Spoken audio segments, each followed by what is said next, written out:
One of the things that drives me crazy in this industry is that we're constantly fighting the narrative of job losses through automation. I think that all three of those stories tell us a different story, but maybe you can give us your position.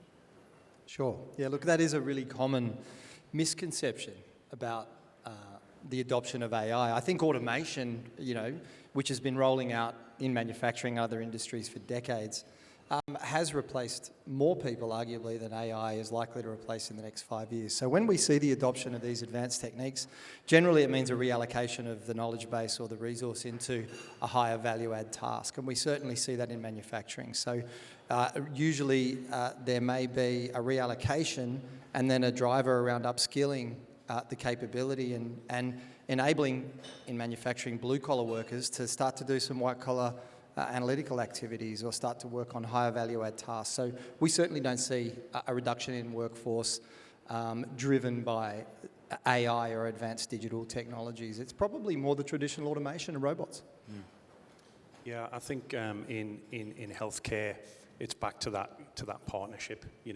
Let the AI do the heavy lifting on all of the information that's available out there, and present those insights to the human professional to make a better decision or next course of action. I do think, though, I'm predicting by 2030 every single job will be touched by artificial intelligence in some way, and we've coined a phrase of new-collar jobs, and we'll have to learn to work with technologies like AI. But again, I think it's probably more down to the partnership than a replacement of the human by the machine. Yeah, one of the things that the radiologists say is that AI won't replace radiologists, but AI-enabled radiologists will replace those that don't use it. The risk, I think, for Australian industry is that they'll just get out-competed by industries that are exploiting this technology. Maybe in that vein, Jess, can you see AI being used to source talent for these squads? Yeah, absolutely. I think for us, bringing in a department at Swim in Australia, we've actually just set up a new department called Performance Insights. So it's actually creating jobs and bringing people into the sporting industry that weren't originally there. So, and we're definitely looking at ways to use it to track our talent and see if we can predictive model some talent potential within swimming. Fantastic. So Terry, you talked about the data and the need to get it. Tell us about Australia's data in health. Yeah, I think here in South Australia, we have a big advantage that we're one of the few states that has a statewide EMR, electronic medical record system, and we have decades of really good curated healthcare information. So I think for technologies like AI, that's really good, and it's actually one of the reasons why we're here. And I know obviously AML and Amazon have been attracted to it from a healthcare point of view for similar reasons. I think nationally I think this is where the federation kind of lets us down a little bit, and we see this with COVID, right? Who has the power? Is it the federal government or the state government?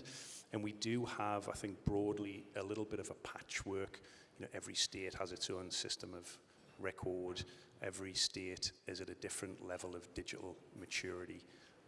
And I think traditionally the Australian healthcare system, although it's changing, is pretty conservative when we look at other countries, particularly in Asia, like China and Japan, Singapore and Hong Kong.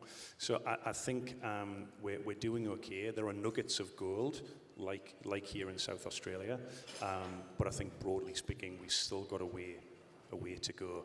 And I think we're still thinking old school. Anton, you'll know this better than me, that, let's create this big national data infrastructure.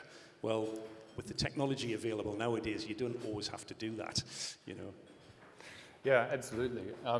South Australia's got great kind of longitudinal data, particularly, and I personally think that we need to be relating to that as a state resource. The same way we relate to, ore deposits out there. We need to find ways to exploit that. You know, there are government departments that help companies to exploit that data, and for the benefit of South Australia. One of these questions here is about expectation management. We do get a fair few people wanting us to wave our magic wand at the problem.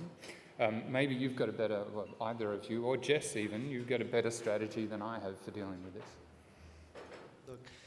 Look, I think that the explainability of AI and you know, in a human readable way and understanding how it's come up with its decision is a critical enabler to universal adoption. But that itself doesn't guarantee that you know, the output of an algorithm is going to be accepted and doesn't reflect the effort that needs to go into getting an accurate and valid and verified answer at the back end. So I think people underestimate the level of effort that the big red button is going to deliver, in that it will be right the first time they press it. It certainly won't. And AI should be considered a journey around evolution and iteration to the point where it becomes better, and ML delivers that, but the very project nature of these engagements needs to be considered as a journey as well. Yeah, what you said, basically, I think the iteration things, and we heard from the panel earlier on about the, you know, failing and trying things out, and I think we need to increase our tolerance of that as well, because I think, yeah, look, AI is not necessarily going to nail the problem on day one with minimal effort. As we all know, it takes time and effort and investment and iterations, as you said, to get it right. Training and the availability of real world data. So, you know, training the algorithms with actual data that's meaningful out in the real world is very important, but not always available. So I think, yeah, we can underestimate, but it shouldn't stop us from doing it, right? Yeah, and you know, iterating, I think, is important too, right? As you say, don't go out and try to create the data lake and assume that we're going to do the AI afterwards, right? Actually get in there and start doing it. Figure out what you actually need, because it'll turn out that most of your data is garbage if you don't, you know where you're going in the beginning. In the previous session, Terry, there were a few people blaming venture capitalists for our position here. I thought I'd give you the right of response. Blaming venture capital? Blaming venture capitalists for Australia's mediocre showing in ML-enabled startups. Yeah, it's interesting, right? We see a lot of people like our good friend Michelle Perugini at Life Whisperer and Precigen pretty much having to go across to the US because that's kind of where the funding is, and her backers were demanding that they be in the US, which I think is a little bit disappointing. Yeah, I agree. I think we're pretty rubbish at it here in Australia, to be honest. I think we lose a lot of talent because it's easier to get money overseas. And going back to the previous panel, I think America's a good case study, but all roads don't lead to America. I like what's happening in Israel. And then to your point, Anton, you know, India and China are two major power horses. So not all roads lead to the US, but we are behind. And I think there's some unconscious ignorance, I think, in Australia, where we think we're innovative and we're willing to back an idea and a person, but when it comes down to it, we're probably not. We're a little bit too conservative, and we don't have that tolerance of failure that they have in places like Silicon Valley. So yes, I agree, we have a lot of work to do. Yeah. How long have I got? If we can bring Jess back up and say farewell to her, we'll take her to some. All right, wonderful. Can we make Jess reappear? Wonderful. Thank you very much, Jess. Thank you, everybody. Thanks for your questions, and enjoy your lunch.